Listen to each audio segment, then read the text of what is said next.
ಜೈಲಲ್ಲಿ ಹೇಳೋರಿಲ್ಲ ಕೇಳೋರಿಲ್ಲ. ಕೈದಿಗಳು ಆಡಿದ್ದೇ ಆಟ. ಗಾಂಜಾ ನಶೆ ಏರಿಸಿಕೊಂಡು ಬಿಂದಾಸ್ ಪಾರ್ಟಿ ಮಾಡ್ತಿದ್ದಾರೆ. ಕೊಲೆ ಸುಲಿಗೆ ಕೇಸಲ್ಲಿ ಒಳಗೆ ಬಂದವರಿಗೆ ರಾಜಾತಿಥ್ಯ ಸಿಗ್ತಿದೆ.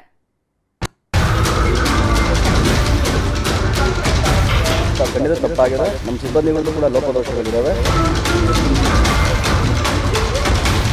ಪ್ರಜ್ವಲ್ ಬಿಂಜಿ ಅಂತ ಹೇಳಿ ಈ ರೀತಿ ನಾನು ಮಾಡಬೇಕು ಅಂತ ಹೇಳಿ ಸಂಚು ಮಾಡ್ತಾರೆ. ಇದೇನ್ ಜೈಲು ಆಶ್ರಯ ತಾಣವು ಒಂದು ಗೊತ್ತಾಗ್ತಿಲ್ಲ. ಬೇಕಾದಷ್ಟು ಮೊಟ್ಟೆ, ತಟ್ಟೆ ತುಂಬ ಊಟ, ರೂಮ್ನಲ್ಲೇ ಟಿವಿ, ಬೋರ್ ಆದ್ರೆ ಆಟ ಆಡೋದಕ್ಕೆ ಕ್ಯಾರಂ, ಇದು ಸಾಲದು ಅಂತ ನಶೆಯಲ್ಲೇ ತೇಲಾಡೋದಕ್ಕೆ ಗಾಂಜಾ ಘಮಲು. ಇನ್ನೇನು ಬೇಕು ಹೇಳಿ? ಜೈಲು ಅನ್ನೋದು ಇವರ ಪಾಲಿಗೆ ಸ್ವರ್ಗವಾಗಿದೆ. ಹೊರಗಿದ್ರೂ ಇಷ್ಟು ಸೌಲಭ್ಯ ಸಿಗ್ತಿದ್ವೋ ಇಲ್ವೋ ಗೊತ್ತಿಲ್ಲ. ಜೈಲಲ್ಲಿ ಇದ್ದುಕೊಂಡೇ ಬಿಂದಾಸ್ ಜೀವನ ನಡೆಸ್ತಾ ಇದ್ದಾರೆ. ಸೆರೆಮನೆಯ 4 ಗೋಡೆಯ ಮಧ್ಯೆ ಕೂತ್ಕೊಂಡು ಫುಲ್ ಮೋಜು ಮಸ್ತಿ ಮಾಡ್ತಿದ್ದಾರೆ.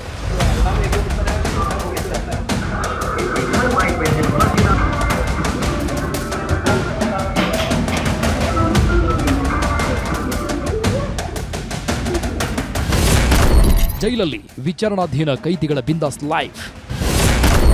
ಗುಂಡು ತುಂಡಿನ ಜೊತೆಗೆ ಗಾಂಜಾ ಘಮಲು ಬಲು ಜೋರು. ನಮ್ಮಲ್ಲಿರೋ ಜೈಲಿನ ವ್ಯವಸ್ಥೆ ಹೇಗಿದೆ ನೋಡಿ.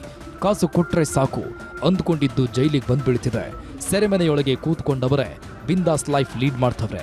ಜೈಲಲ್ಲೂ ಇಂಥ ಜೀವನ ಸಿಗುತ್ತೆ ಅಂದ್ರೆ ಯಾರು ತಾನೇ ತಲೆ ಒಡೆಯಲ್ಲ ಹೇಳಿ. ಕಾರಾಗೃಹ ಐಜಿಪಿ ಆಗಿರೋ ಅಲಕ್ ಕುಮಾರ್ ಕೆಲ ದಿನಗಳ ಹಿಂದಷ್ಟೇ ಹುಬ್ಬಳ್ಳಿಯ ಸಬ್ ಜೈಲಿಗೂ ಭೇಟಿ ಕೊಟ್ಟಿದ್ರು. ಜೈಲಿನ ವ್ಯವಸ್ಥೆ ಹೇಗಿದೆ ಅನ್ನೋದನ್ನ ತಾವೇ ಕಣ್ಣಾರೆ ನೋಡಿ ಹೋಗಿದ್ರು. ಇದರ ಬೆನ್ನಲ್ಲೇ ಈಗ ಜೈಲಲ್ಲಿರೋ ಕೈದಿಗಳ ಮೋಜು ಮಸ್ತಿಯ ವಿಡಿಯೋ ವೈರಲ್ ಆಗಿದೆ. ಜೈಲನ್ನೇ ರಿಸಾಲ್ಟ್ ಮಾಡಿಕೊಂಡವರ ಅಸಲಿ ಮುಖ ಅನಾವರಣವಾಗಿದೆ.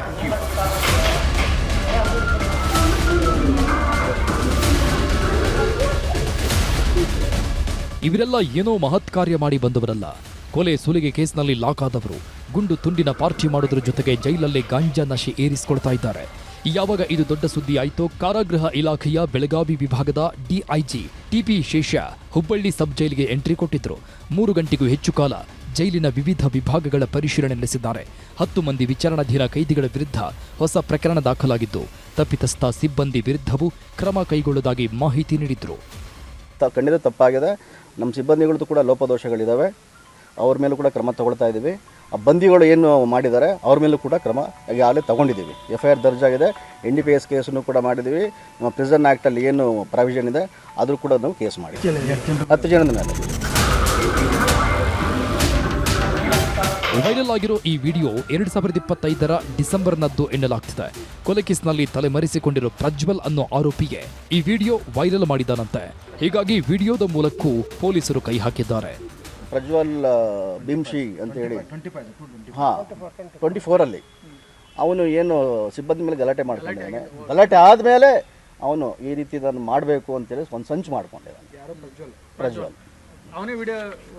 ಹೌದೌದು, ಅವನೇ ವಿಡಿಯೋ ವೈರಲ್ ಮಾಡಿರ್ಬೋದು ಅಂತ ಹೇಳಿ ನಮ್ಮ ಮೇಲ್ನೋಟಕ್ಕೆ ನಮ್ಗೆ ತಿಳಿದು ಬಂದಿದೆ. ನಮಗೆ ನೀವೆಲ್ಲ ಹೇಳಿದ ನಂತರ ನಾವೆಲ್ಲ ಪೂರ್ತಿ ವೆರಿಫೈ ಮಾಡಿದ್ದೀವಿ, ಕ್ರಾಸ್ ಚೆಕ್ ಮಾಡಿದ್ದೀವಿ, ನಮ್ಮ ಸಿಬ್ಬಂದಿಗಳನ್ನ ಕೇಳಿದ್ದೀವಿ, ಮತ್ತು ಬಂದಿಗಳನ್ನವ್ರು ಯಾರು ಇದ್ರಲ್ಲ ಅವ್ರನ್ನೂ ಕೂಡ ಕೇಳಿದ್ವಿ ನಾವು. So ಅದಾಗಿರೋದು December. ಜೈಲು ಅಂದ್ರೆ ಕೈದಿಗಳ ಮನಪರಿವರ್ತನಾ ಕೇಂದ್ರ ಅಂತಾರೆ. ಆದರೆ ಈಗೀಗ ಜೈಲು ಅನ್ನೋದು ಕೈದಿಗಳ ಪಾಲಿನ ಸ್ವರ್ಗವಾಗಿ ಮಾರ್ಪಡ್ತಿವೆ. ಹೀಗಾಗಿ ಕೈದಿಗಳ ಹುಟ್ಟಡಗಿಸಬೇಕು ಅಂದ್ರೆ ಪ್ರತಿ ಜೈಲಿನಲ್ಲೂ ಕಟ್ಟುನಿಟ್ಟಿನ ಕ್ರಮ ಕೈಗೊಳ್ಳಬೇಕಿದೆ. ಶಿವರಾಮ್ ಅಸುಂಡಿ, ನ್ಯೂಸ್ 18 ಹುಬ್ಬಳ್ಳಿ.